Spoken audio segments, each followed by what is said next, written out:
Hello दोस्तों, कैसे हैं आप लोग। आई होप आप लोग अच्छे होंगे।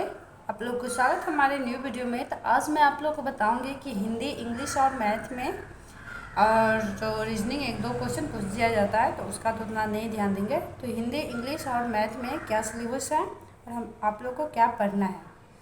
एग्ज़ाम में जो सटीक जो पढ़े वो एग्ज़ाम में आ जाए तो ज़्यादा मेहनत नहीं करना पड़ेगा। तो आज मैं आप लोग को बता दूँ कि हम लोग का जो ज्वाइनिंग था 1 जून से लेकर 30 जून तक, लेकिन मैं 1 जून को नहीं जा पाए। आज 3 जून हो गया है। तो मेरा एग्ज़ाम है बीएड का, तो मेरा 13 जून से लेकर 21 जून 20 जून तक एग्ज़ाम है। तो मैं 20 जून के रात में यहाँ से निकल जाऊँगी, 21 जून को वहाँ पे पहुँच जाऊँगी। तो मैं इस वजह से नहीं गई हूँ, लेकिन देखती हूँ कि कोई प्रॉब्लम ना आ जाए, क्योंकि डेट बाय डेट और रोल नंबर वाइज सबको बुलाया जा रहा है। तो वही चेक करना पड़ेगा, वहाँ पे जाके पता करना पड़ेगा कि यदि मैं 20 के बाद आऊँ तो कोई दिक्कत होगा या नहीं होगा। वैसे एक पुलिस है यूट्यूबर, उनसे मैं कमेंट में पूछी हूँ कि यदि मैं 20 के बाद जाऊँ तो कोई प्रॉब्लम होगा या नहीं होगा, तो बोला नहीं होगा। लेकिन एक बार जाके कंफर्म वहाँ पे पता करना पड़ेगा कि कोई दिक्कत हो जाएगा तो फिर प्रॉब्लम हो सकता है ना। तो क्योंकि बिहार का अपना रूल होता है, रूल होता है, कुछ भी कर सकता है। तो ठीक है, अब मैं जाके वहाँ पे पता कर लेती हूँ, नहीं तो मैं अपने भैया को भेजती हूँ कि पता कर लेंगे तो अच्छा रहेगा। तो चलिए आप लोग को एग्ज़ाम के बारे में सारा कुछ बताती हूँ। हिंदी का सिलेबस, इंग्लिश का सिलेबस और मैथ का सिलेबस, समझ गए। तो देखिए, सबसे पहले आप लोगों को सबसे ज़्यादा ध्यान देना है तो जीके जीएस पे ध्यान देना है, क्योंकि सब आपका रिजल्ट जो आएगा जीके जीएस पे ही रिजल्ट है। क्योंकि जीके जीएस यदि आप लोग का कमज़ोर रहा तो आपका रिजल्ट नहीं हो पाएगा। इसलिए आप लोग जितना फोकस करना चाहते हैं, जितना रिवीजन करना चाहते हैं, आप जीके जीएस पे रिवीजन कीजिए। क्योंकि जीके जीएस मजबूत रहता है ना, तो इधर का सब्जेक्ट थोड़ा कमज़ोर भी रहता है तो चल जाता है। नहीं तो वैसे तो एक एक नंबर बहुत मायने रखता है। तो आप लोग सबसे ज़्यादा जो आप लोग फोकस कीजिए, रिवीजन कीजिए, तो जीके जीएस पे कीजिए। आप लोग को यदि जीके जीएस का टॉपिक नहीं समझ में आ रहा है तो मैंने वीडियो बना दी हूँ, वो जाके देख लीजिएगा। जीके जीएस का मैं सारा वीडियो बना दी हूँ। और शॉर्ट टॉपिक जो एग्ज़ाम के टाइम में कैसे पढ़े शॉर्ट टॉपिक, क्योंकि उतना टाइम रहता नहीं है, तो उस हिसाब से भी मैं वीडियो बना दी हूँ, वो जाके आप लोग देख लीजिएगा। ठीक है, तो आगे चलते हैं। हिंदी, इंग्लिश और मैथ का सिलेबस, और मैथ में क्या पढ़े जो मतलब वो आ जाए। ठीक है, और हिंदी में देखिए, मैथ, इंग्लिश और हिंदी में देखा जाए तो हिंदी और मतलब कि सारे स्टूडेंट को आता ही रहता है, हल्का फुल्का आता है, क्योंकि 10th से लेकर अभी तक में ना पढ़ा ही रहता है। और सभी 9th 10th, क्योंकि 10th में पूछा जाता है तो हिंदी ऑटोमेटिक हर स्टूडेंट का रहता है।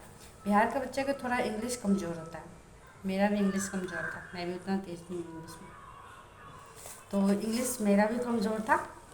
और इधर मेरा हिंदी ठीक था, मैथ भी ठीक ठाक था, क्योंकि मैं इंटर मैथ से की हूँ, तो मेरा मैथ भी ठीक ठाक था, समझ गया। तो हिंदी में आप सिलेबस देखिए। तो सबसे पहले समास, समास को अच्छे से पढ़ लीजिएगा, संधि को पढ़ लीजिएगा, उसके बाद संधि विच्छेद, संधि को पढ़ना ही है, उसके बाद संधि विच्छेद। संधि में जो जितने प्रकार होते हैं ना वो सारा पढ़ना है आप लोग को, ठीक है। उसके बाद संधि विच्छेद भी, उसके बाद मुहावरे, मुहावरे पूछा जाता है।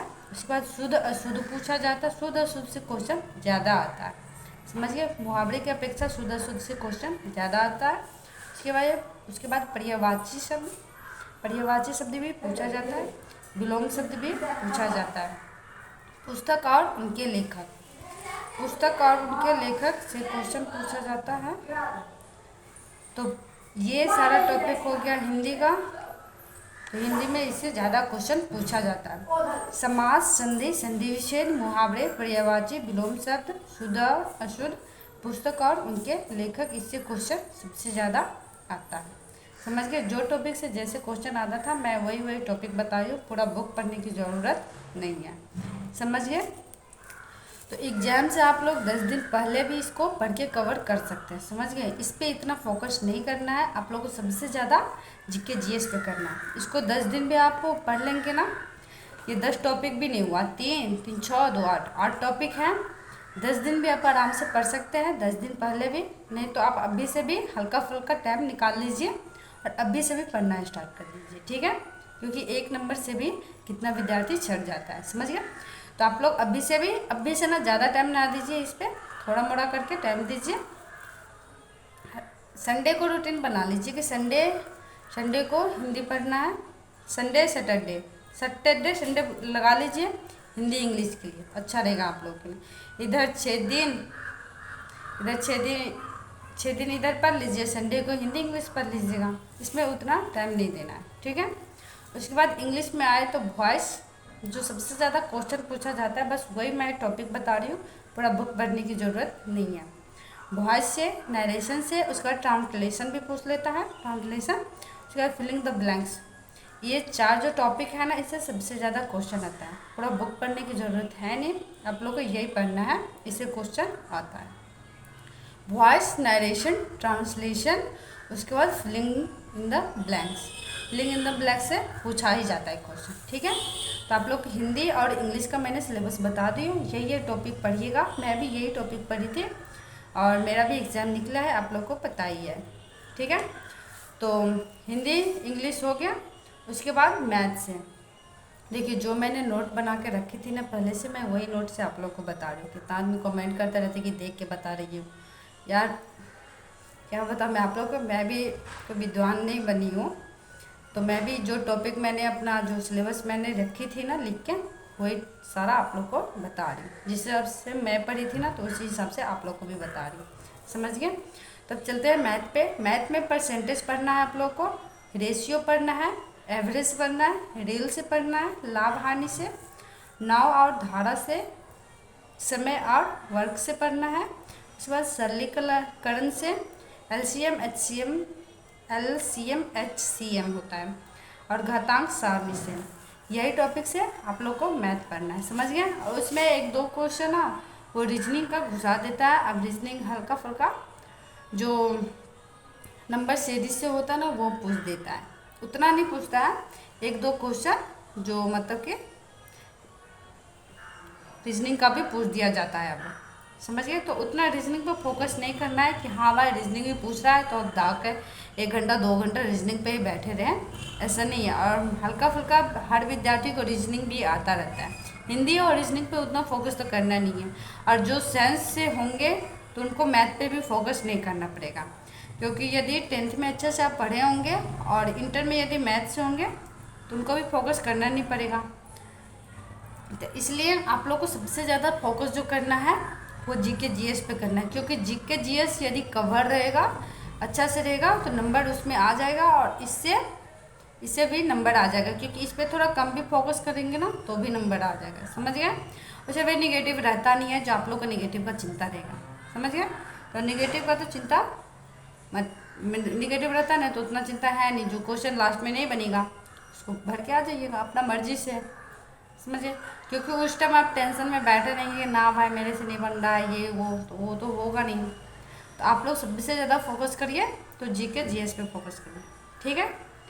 तो यदि आप लोग को और कोई कमेंट और कुछ क्वेश्चन पूछना है तो आप लोग कमेंट के माध्यम से पूछ सकते हैं। मैंने करंट अफेयर्स का भी आप लोग को बता दी हूँ सारा कुछ, जो टॉपिक से सबसे ज़्यादा क्वेश्चन आता है, मैं वो टॉपिक बता दी हूँ आप लोगों को। तो आप लोग जाके देख लीजिएगा वो वीडियो। और यदि और कोई क्वेश्चन पूछना है इसके अलावा जीके जीएस का भी मैंने बता दी हूँ। आज हिंदी इंग्लिश और मैथ का भी मैंने बता दी हूँ, करंट का बता ही दी हूँ। तो होगा तो अगले वीडियो में विविध का बता दूँगी, क्योंकि विविध से भी क्वेश्चन पूछा ही जाता है, समझ गया। और बिहार स्पेशल से भी क्वेश्चन पूछा जाता है, तो मैं अगले वीडियो में बता दूँगी आप लोग को। तो अगले वीडियो ज़रूर देखिएगा। आज के लिए इतना ही। यदि आप लोग को और कोई क्वेश्चन पूछना है तो कमेंट के माध्यम से पूछ सकते हैं, मैं जवाब देती हूँ सबका। तो यदि वीडियो अच्छी लगे तो लाइक करके चैनल को सब्सक्राइब जरूर कर दीजिएगा।